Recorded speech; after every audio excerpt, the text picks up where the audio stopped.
బాబాసాహెబ్ అంబేద్కర్, బాబాసాహెబ్ అంబేద్కర్. ఈరోజు మన వక్త బీజేపీ కృపాదానం గారు నాకు 1993 నుంచి తెలుసు. నేను కూడా ఏపీ స్టడీ సర్కిల్లో సివిల్ సర్వీసెస్ పబ్లిక్ అడ్మినిస్ట్రేషన్తో రాశాను. ఆ సంవత్సరం మెయిన్స్ కూడా రాయటం జరిగింది. అప్పుడు పబ్లిక్ అడ్మినిస్ట్రేషన్లో చాలా మంచి పాయింట్లు నేర్చుకున్నాను. సివిల్ సర్వీసెస్ రాకపోయినా సివిల్ సర్వీసెస్ ప్రిపేర్ కావటం వల్ల లైఫ్లో చాలా ఉపయోగపడుతుందని నేర్చుకున్నాను. సార్ చెప్పటం వల్ల cooperation, the difference between cooperation and coordination, తర్వాత Abraham Maslow needs hierarchy theory కూడా ఎప్పుడు కూడా ఉపయోగపడుతూ ఉంటాయి. మీకు వీలుంటే చదవండి. అబ్రహాం మాస్లో మోటివేషన్లో నీడ్స్ హైరార్కీ థియరీ అని చెప్తారు. అదేవిధంగా హాథోర్న్ ఎక్స్పెరిమెంట్స్ అంటే మనం పని చేసేదానికి ఏది మోటివేషన్ ఇస్తుంది, ఇలాంటివన్నిటి కూడా పబ్లిక్ అడ్మినిస్ట్రేషన్లో వస్తుంటుంది. మీరు వీలుంటే చదవండి. దాదాపు 30 సంవత్సరాల నుంచి ఎంతో వందల మందిని సివిల్ సర్వెంట్స్గా తయారు చేశారు. అలాంటి వ్యక్తి స్టేట్లో కూడా నంబర్ 1 మన కమ్యూనిటీలో ఉండటము మన అదృష్టంగా మనం భావించాలి. ఈరోజు ఐఏఎస్ స్టడీ సర్కిల్లో సీనియర్ ఫ్యాకల్టీగా పనిచేస్తున్నారు. Ramachandra Reddy IAS study circle. ఎంతో టాలెంట్ ఉంటే కానీ మన కమ్యూనిటీని పెట్టుకోరు. రీసెంట్గా నేను ఏపీ స్టడీ సర్కిల్లో కూడా నా ప్రజెంటేషన్ ఇచ్చాను, how to get more marks అనేదాన్ని. అక్కడ కూడా చూస్తే చాలా మంది ఎస్సీలే ఉన్నారు ఫ్యాకల్టీ. అంటే నడిపించే వాళ్ళు వేరే వాళ్ళు ఉన్న ఫ్యాకల్టీ ఫిజిక్స్ కానీ కెమిస్ట్రీ, సైకాలజీ అలాంటి వాటిలో మన వాళ్ళే ఉన్నారు, కానీ బయటికి రావట్లేదు. ఈరోజు కృపాదానం గారు 1963లో బీఎస్సీ చేశారు. తర్వాత ఎంఏ పబ్లిక్ అడ్మినిస్ట్రేషన్ నాగ్పూర్ యూనివర్సిటీలో చేశారు. అప్పుడు మన స్టేట్లోనే పబ్లిక్ అడ్మినిస్ట్రేషన్ లేదు, అందుకే దాని ఇంట్రెస్ట్ ఉంటే నాగ్పూర్లో చేశారు. తర్వాత ఎంఏ పొలిటికల్ సైన్స్ కెనడాలో చదివారు. దాని తర్వాత ఎంఫిల్ యుఎస్ఏలో చేశారు 1980లో. పిహెచ్డి కూడా ఇంటర్నేషనల్ రిలేషన్స్ అనే సబ్జెక్ట్ మీద 1982లో యుఎస్ఏలో చేశారు. 1969 నుంచి 2000 దాకా ఏసీ కాలేజీలో పనిచేశారు. ప్రొఫెసర్గా 2001లో రిటైర్డ్ అయ్యారు. ఈ మధ్యలో ఆంధ్రప్రదేశ్ స్టడీ సర్కిల్ మీకు తెలుసు, దానిలో డిప్యూటీ డైరెక్టర్ కూడా కొంతకాలం చేశారు. అదేవిధంగా కరెంట్ టాపిక్స్ మీద సాక్షి, ఈనాడు అలాంటి మేజర్ పత్రికల్లో కూడా ఆర్టికల్స్ రాస్తూ ఎంతో మందికి ఇన్స్పైర్ చేస్తూ చాలా కమిటెడ్గా పనిచేస్తున్నారు. వారు మనకి ఈరోజు వక్తగా వచ్చినందుకు వారికి స్వాగతం పలుకుతూ కార్యక్రమాన్ని ప్రారంభించాల్సిందిగా విజ్ఞప్తి చేస్తున్నాను. Thank you. సాంప్రదాయం ప్రకారం జై Bhim.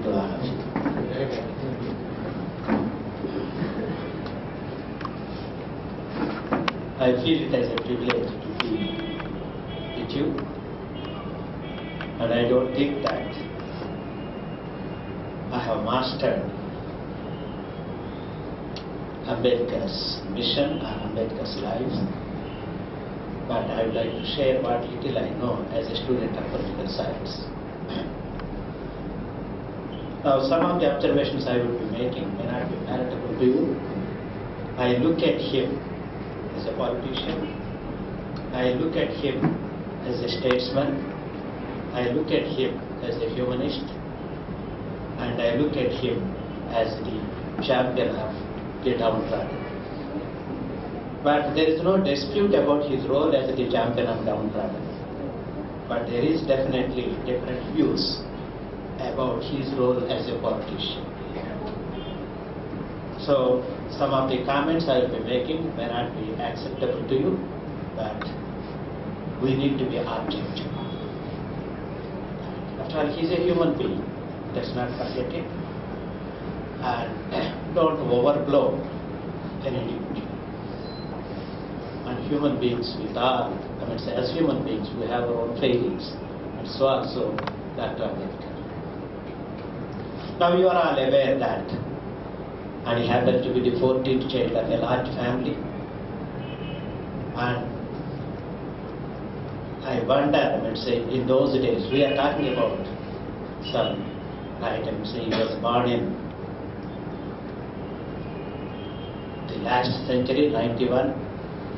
and his mother could conceive so many children, and his youngest boy could survive. And contrary to many of our expectations and also our view about him, and he's relatively a well-off person in the sense that he was fortunate enough to be born into a Subedar Major, a retired army member.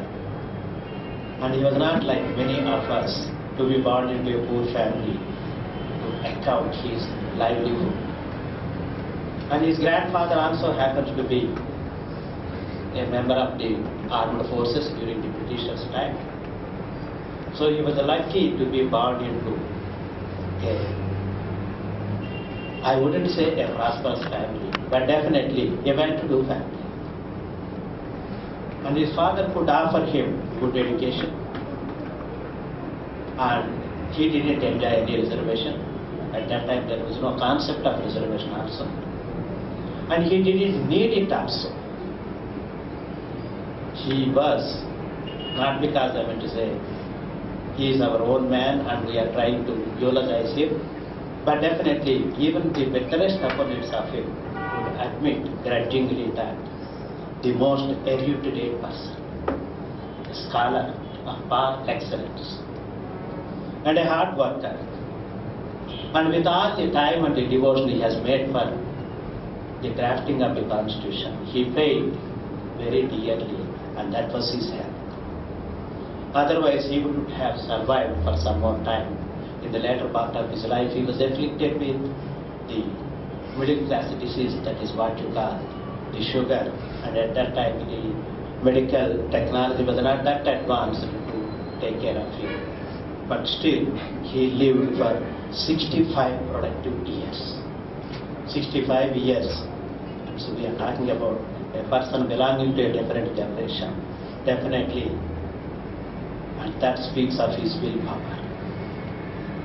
And true to the tradition of his community, or true to the tradition of the times, and he was forced to marry relatively very young, when he was just 13 years old, got married to another child of 9 years old. And he had 2 sons and 1 daughter. Unfortunately, one of the sons and the daughter, they passed away, and only one of the sons remained. And in the later fag end of his career, and you know better than me about his biography, and he married a Brahmin woman, a doctor. And when he was literally bedridden, and he was very much worried about his life, and so he said that maybe I need a companion at this juncture. And that too, I need a companion, and who would be a medical doctor. So that Savita Kabir, who treated him when he was bedridden, agreed to be his partner, and he and she served him till his last breath. The paradox is that all through his life, he was opposed in tooth and nail to Brahminism, and he married a Brahmin woman. And the very word Ambedkar is the surname of a school teacher, and who changed his name, Ambavate, Bhimrao Ambavate. That was his name. Ambavate was the name of the village. And so you get your surname by virtue of belonging to a particular village.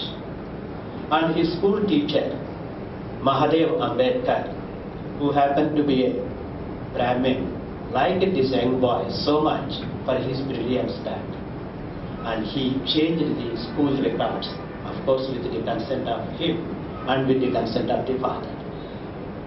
So Ambedkar very much owed to Brahmins, but at the same time Ambedkar very much anti-Brahminism. And that was the reason he used to say that, I am not against Brahmins, but I am against Brahminism. Brahminism is a system of exploitation. And you could find several people who happen to be Brahmins. It's just an accident. You are born into a particular community. It's just an accident. So he has so much of regard and honor towards some of the leading lights of the national movement at that time, people like Mahadev Ranade.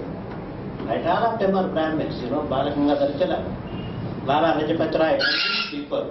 And he respected them, and he said that, I respect them as individuals, but I hate the system, Brahminism. And he had the fortune of getting the scholarship from the Baroda Maharaja. And he had his higher education in Bombay and subsequently moved to United States of America, could get his PhD in economics from Columbia University, the top notch. And he was not satisfied with all that he has earned, and he moved to London School of Economics, Great Britain, where he did his MSc or MA, whatever you call it, in economics. And for some time he was admitted to an Inns Law School, and he did his studies in law, but he was being asked to return to India because the time that they have given to pursue the higher studies was being completed, and he was supposed to return and serve the Baroda Maharaja, and he was appointed as the political secretary, and subsequently he has to try to break his studies. Now this is all about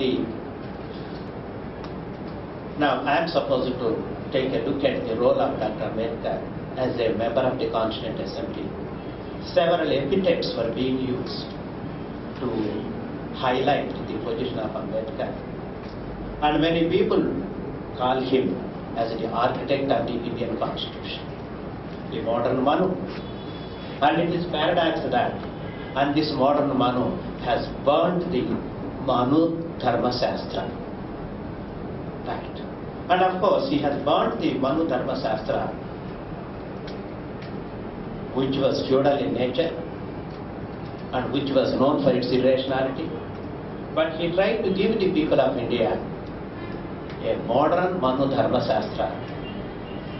A modern Shastra. Shastra itself is supposed to be scientific, and it is supposed to be rational.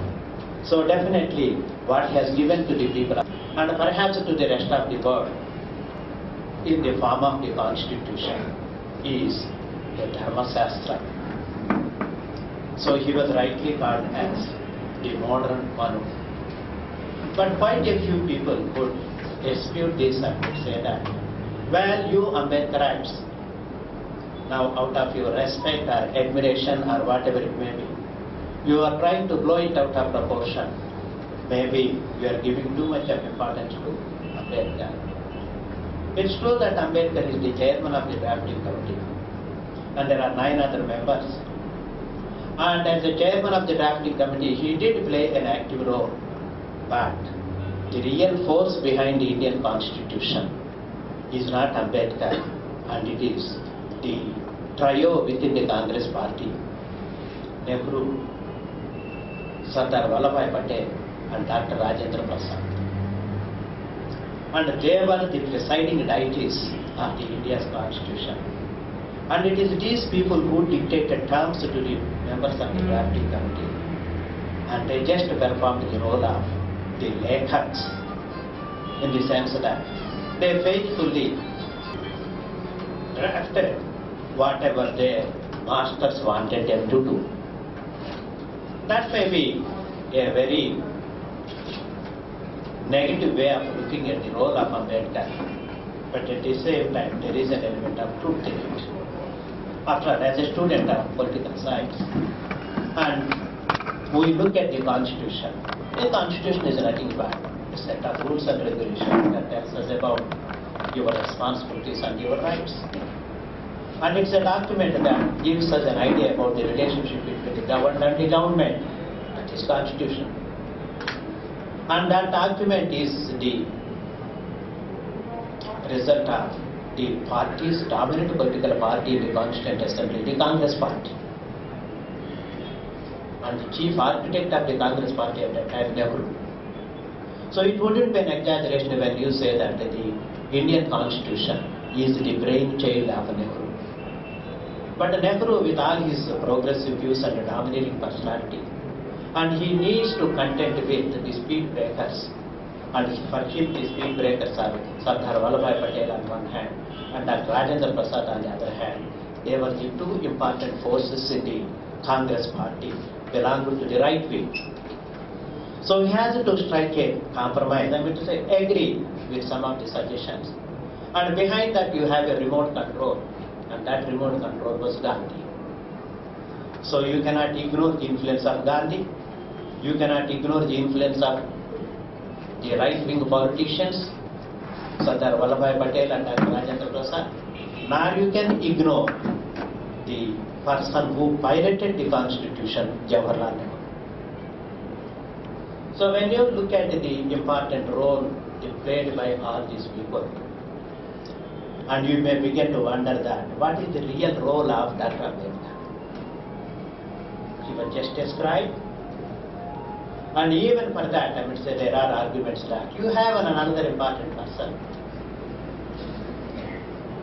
the advisor to the constitution, like B.N. Rao.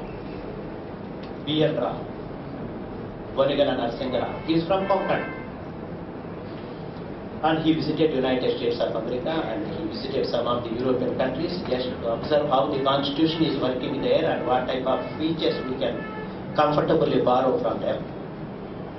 And it was stated that the Supreme Court Judge of United States of America was so impressed with the scholarship of B.N. Rao that if I had the power, I would like you to be the judge of the Supreme Court of United States of America. Such was the knowledge and the scholarship of B.N. Rao. And B.N. Rao was the advisor to the Constituent Assembly. And you also need to recognize the role played by Mukherjee. He was destroyed. Now don't misunderstand me when I am saying about all these people and you think that I was trying to just dilute the role played by Dr. Ambedkar. But you need to get an idea about it. Right? But they might have helped, I would say, you have eminent people in the draft committee, K.D. Shah, and then Alladi Krishna Swamy. And these are the leading luminaries, legal luminaries. And even Dr. Ambedkar admitted that. Well, of course it is a public relations statement. When compared with Alladi Krishna Swamy Iyer or K.D. Shah, what am I? I'm just an ordinary person. Of course they paid it back and saying that when compared with Dr. Ambedkar, what are we? And it is Ambedkar and who has taken the lion's share in working out it, and it is really you were playing check. Now you scratch my back and I scratch your back. It's something like that. So they reciprocated, saying that you played a very important role. But even Nehru, yes, with all the personal differences he had with Dr. Ambedkar. Of course, Gandhi never liked Ambedkar. And it was said that when Gandhi was being assassinated, the rest of the people in the country being assassinated, the leading politicians of the country, they competed with each other to pay tributes to him. But Ambedkar couldn't stomach his anger or his aversion towards him. And he didn't utter even a single word, either positively or negatively, at the time of his assassination. When a memorial service was being held, when the procession took place, and he just followed the procession for a few ads and said that, no, I don't feel like associating myself with Gandhi's this thing. And it is said that when Caesar was being stabbed, his baton has said, it is the dawn of democracy. It is the dawn of democracy. When Caesar was being stabbed, and usually whenever somebody is being killed, and they would say, you just give your lip service and say, sorry, such a fellow, great fellow has passed away. But Cicero, the political philosopher, the great man, and he said, it is the dawn of democracy. And Ambedkar said, when Gandhiji was being assassinated, I think it's the dawn of democracy. in the sense, not that Gandhi was against democracy, but Gandhi, in the name of democracy, tried to bulldoze the rest of the society. Right. He bullied everybody. And he didn't like anybody, even within the Congress party. Tried to do Congress party to survive if Gandhi didn't like them. And that was the reason Ambedkar has said that. What is Gandhism? It is nothing but the rich man's pastime. The leisurely people pastime, that is Gandhism. కడుపు నిండినటువంటి వాడు అరకుండా ఏదో ఒక రకమైనటువంటి ideology గురించి మాట్లాడుతుంటాడు. ఆ రకమైనటువంటి కడుపు నిండినటువంటి వాడు మాట్లాడేటువంటి ideology గాంధీయిజం. It was very crude about that. And he also said that, what is this horizon, the word he has lied? And as if the rest of the people were not the children of God. What do you mean by horizon? You are the child of God. So when this is the scheduled caste and the scheduled tribes, people could be called the children of God. Then what are you? Are you the Rakshas Putra? Now why do you want to give that name for us? And no difference in the words of Ambedkar.